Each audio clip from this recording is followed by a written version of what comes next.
Good morning, or sorry, good afternoon, everyone. Um, Good afternoon. And thank you for being a part of this with us.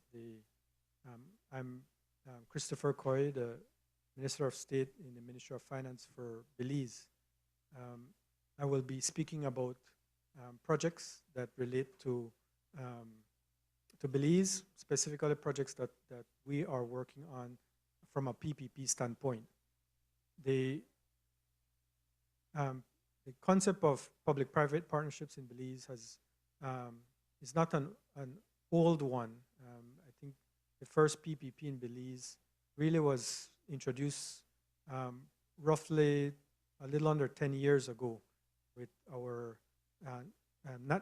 national gas company. Since then, we have become involved in a more formalized process. With the IDB's support and their consultants, we were able to establish a PPP policy in 2021. Subsequent to that, the PPP unit was created in the Office of the Prime Minister to indicate the priority that the government of the day felt it required. We are now in the process of identifying potential PPP projects to engage the private sector, to encourage the private sector to participate actively in the social and economic development of our country. So what I wanted to start off with um, just a highlight on the areas of focus for Belize in terms of public-private partnerships. And by far and away, the top two are the areas of interest. One being in the area of energy and power, and the second being in transportation. There is interest as well in the other areas like water and sanitation, in telecom, and in overall social infrastructure. But for us at this point in time, our focus areas include energy and transportation. The layout before you on the slide sets out what are policy objectives, meeting Belize's infrastructure needs, improving efficiency, balancing fiscal prudence, and building resilience to the impact of climate change. For us as a country and as a government, our initial challenge starting or coming out of the COVID pandemic was in fiscal and debt management. It was important for us to get a handle on that, and when we, as an administration, came into office, we had a debt to GDP of around 134%. We were able to reduce that substantially. At this point in time, our debt to GDP as of the end of January is now 60%, but that requires a high level of fiscal prudence in terms of managing our debt and managing our public finances. And to retain that level of management, we have to look at how we focus in on those areas that government is to continue finance and provide the public services for, and those areas where the private sector can become more engaged. And so that takes us back into the areas of energy and transportation. I will skip on the scope of Belize's national PPP policy, and then just quickly highlight in terms of our PPP unit. That PPP unit was established under the office of the Prime Minister, but it has a process and bodies within it that enable a deliberation, an appropriate deliberation of the different types of public-private partnerships that might come up for consideration. That said, the government does lead this process, and in terms of that lead, we focus in on certain specific projects at this point in time. Scale is an issue, but for Belize, I think these projects represent sufficient scale. We have three projects that we'll focus in on: the Ambergris Key Airport project, the Primary Road Network project, and the Belize Solar project. In the case of the Ambergris Key Airport project, The backdrop of that is the Ambergris Key, which is home to the San Pedro town. That's an island roughly the size of Barbados, or a little bit bigger than the size of Barbados. But it is the most popular tourist destination in the country. It attracts, on a per annum basis, more than 50% of our overall overnight tourists. So it is a critical component of our tourism sector. In that sense, it's important that we enable its continued growth, both organic and engineered. Now, with respect to the Ambergris Key, one of the bottlenecks is the airport. The IDB was very supportive in helping us to do a master plan for the Ambergris Key Island, especially the northern part of Ambergris Key. And coming out of that master plan, there were a few items that were identified as critical for attention. One was the airport, and this is what we're discussing here this afternoon. In the case of the airport, there is an existing domestic airport or airstrip, if you will, on the island. However, given the limited size of the runway and its location, it operates at capacity. It cannot accommodate larger planes, and as a result, it inhibits the growth of the tourism product on the island. So it is really critical that we establish a new airport. Through the master plan, a location was identified, a more central location, a more appropriate location was identified. Now the question is, how do we fund it, and how do we implement the idea of that airport? This is where the concept of utilizing a public-private partnership came to fore, and we are currently in discussions with the IDP, and in fact further than that, in the process of doing a feasibility study. We've done a pre-feasibility already, and in connection with that pre-feasibility, the expected capex would be in the vicinity of $65 million for this airport. The basic concept of the airport is that it will be a larger, it will include a larger runway. It will, in time, be able to accommodate international flights directly, rather than how we have it currently structured, where it's only domestic. So that means it will enable greater passenger traffic to the island. So that is where we are right now. We're doing feasibility on it, and looking at the possibility of using this public-private partnership model to develop that airport. Our second project for discussion today is the primary road network project. That really, once again, I mean, I have to express my gratitude to the IDB for their technical support in progressing our PPP development.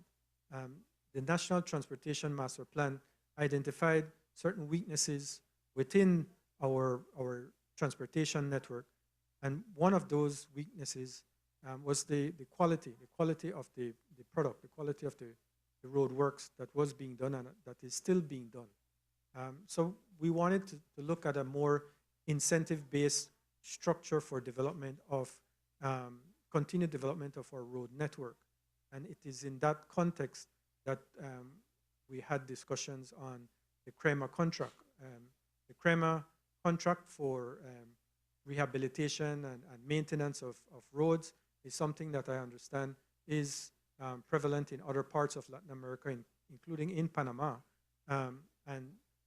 Yet it doesn't exist in Belize. But it is something that we wanted to explore for purposes of risk transfer to the private sector, but at the same time, debt management as well. So with respect to the road project, what we are looking at is a little bit of a variation to the CREMA project in the nature of a design, build, partially finance, and maintain model. In that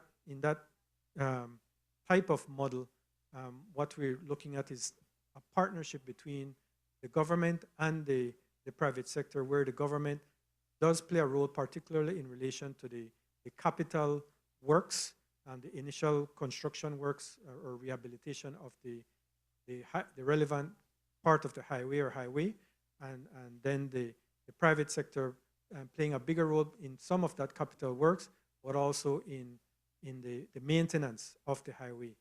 So that merger of activities, we feel, provides a better incentive structure so that the contractor, if you will, is incentivized to build a good road, and because he or she stands to benefit as that contractor slash developer becomes responsible over a long term, let's say 15 years, in the maintenance of that road.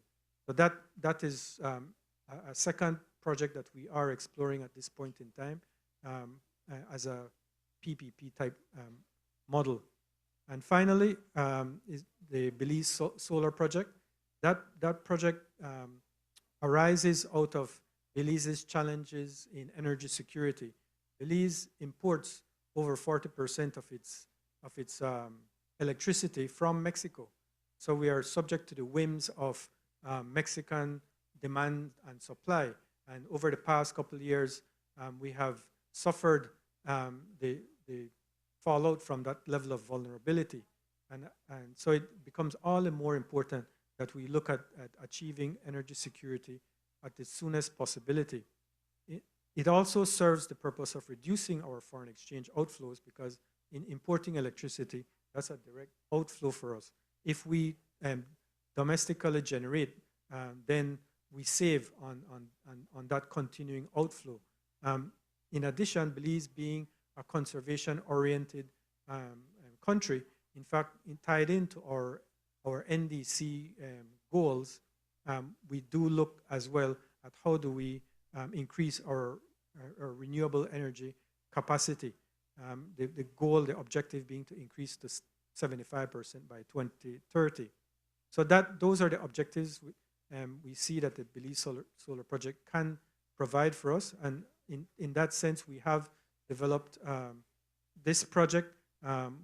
Through the Millennium Challenge Corporation Compact, along with funding from the government of Japan and the Global Infrastructure Facility, we're able to engage the IFC to support us in implementing this project.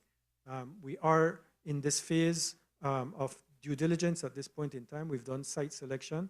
We're in the due diligence phase, and we now look forward to going through the bidding process over the next year to 18 months. So quickly, those are the three projects we've been looking at, and I thank you for your attention.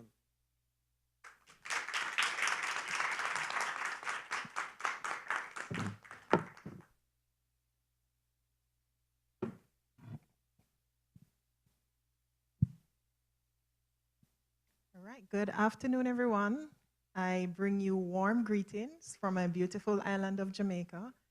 My name is Renee Ratchery, and I am a manager in the Development Bank of Jamaica's Public-Private Partnership and Privatization Unit.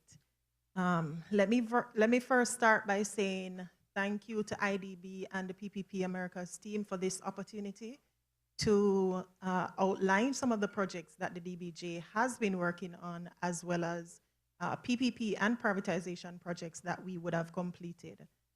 So Jamaica has a very active and robust PPP and privatization institutional framework.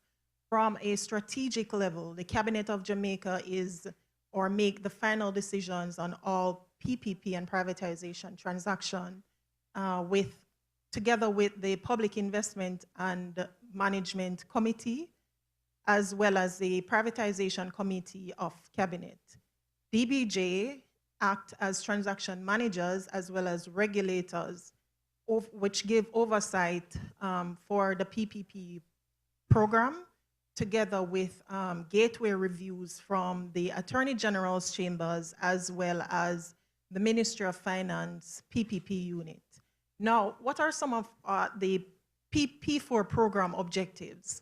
The objective that the government hope to achieve through the PPP program is to facilitate private investment in the economy, as well as to broaden the ownership base and direct equity participation in the economy.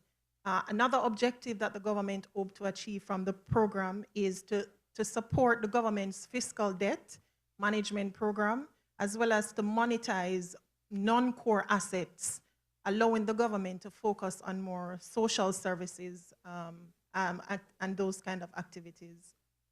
Now, the PPP and privatization program has been approved since 2012, PPP, and 2017, the privatization program. We have updated our PPP policy in 2023 to include climate resilience measures. So all PPP projects now has to go through that climate resilience measures, so it's assessed for climate resilience features. Since 2012, we have completed approximately 7 PPP transactions to include the Norman Manley International Airport, which is located in the capital city of Kingston. You have the Sangsters International Airport, which is in Montego Bay. You also have the Kingston Container Terminals, Cool Solar PPP, the Highway 2000, East-West Highway 2000, as well as the North Coast Highway 2000, just to name a few of the projects that we have completed. We have also completed about 31 privatization transactions since the policy has been approved in 2017. Approximately 14 PPPs are in the pipeline for development and about 20 privatization transactions. So these are just a snapshot of some of the successful PPP transactions that we have completed since the policy in 2012. And just to name a few and to give you just an idea of what some of these projects that we have completed really stands. So the transaction, the Kingston Container Terminal is a 30-year concession agreement between the government of Jamaica and Kingston Freeport Terminal Limited to design, build, finance, operate, and maintain the Kingston Container Terminal, which is the largest transshipment hub in Jamaica, and it's also located in Kingston. And this, of course, is through a PPP. So some of the objectives that this PPP achieves was to undertake capital works to expand the capacity of the port to a draft of 14.2 meters and to strengthen the existing quay walls to accommodate larger vessels and equipment. Another objective that this private PPP achieved is to optimize the existing breadths and addition of new equipment, and also to expand the overall capacity to 3.6 million 20-foot container unit. Now, what's the status of this transaction? As mentioned, this is one of our completed transactions. It has been completed since about 2015. Commercial close achieved the following year, and the estimated capital expenditure at that time was $360 million US. It's currently under a concession agreement.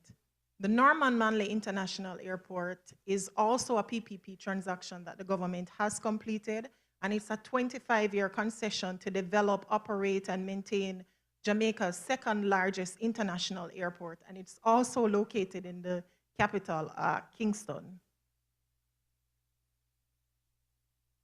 The objectives that the Norman Manley International Airport achieves is to enhance the competitive position of NMIA, to increase the service quality, and to improve the operational efficiency. Another objective is to leverage private sector investment and to improve the facility and operations. Again, this transaction is one of our completed transactions. It has been completed since 2018. Financial close was achieved in 2019, and the estimated capex is US 110 million. This concessionaire is PACAL, Kingston Airports Limited, and it's a wholly owned subsidiary of Grupo Aeroportuario del Pacífico. Another completed transaction is the school solar energy and efficiency. And this is a 15-year contract between the government of Jamaica through the Ministry of Education to undertake financing, installation, and maintenance of photovoltaic generation and energy efficiency system in a pilot of approximately 30 secondary schools. Now, the project will be implemented under an energy savings performance contract with payment being made to the private party from savings in electricity costs. The investment value on this transaction is approximately US $5 million. We have achieved commercial close since 2022. However, financial close is delayed, and we anticipate that that will occur within this financial year.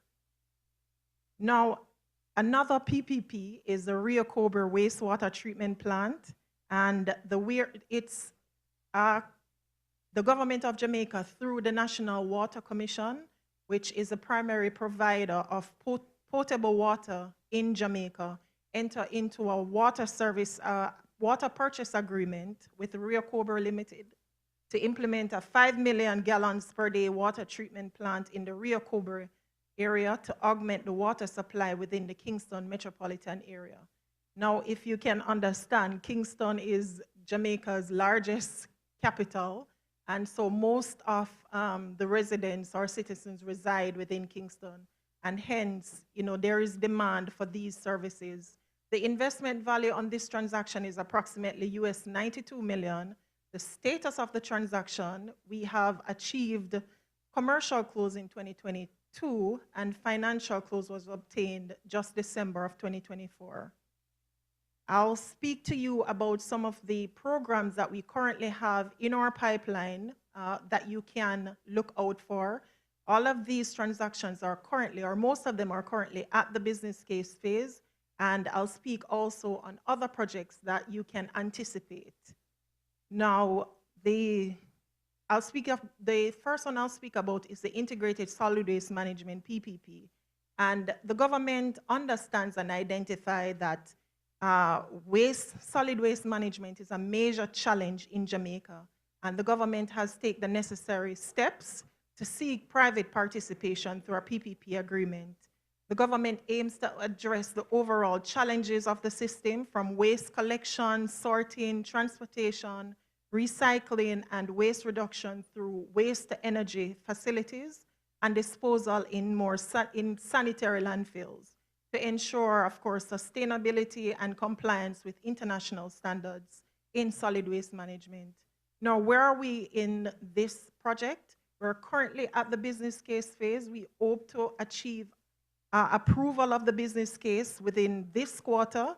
The business case propose a phased implementation to commence with phase one, which is a collection and transportation first, and then to transition to construction and implementation of a waste-to-energy plant strategically located across the island, 2 waste-to-energy plants. The first one for phase 2 would be a 65 megawatt waste-to-energy plant located within the Kingston and St. Catherine area, which I just mentioned. Kingston has the largest population, so it would be ideal for the larger plant to be located within that area. Phase 3 will commence after the implementation of phase 2 with the construction of a smaller waste-to-energy plant strategically located towards the western end of the country. The Soapberry wastewater treatment plant PPP, expansion PPP, is also something that you can anticipate.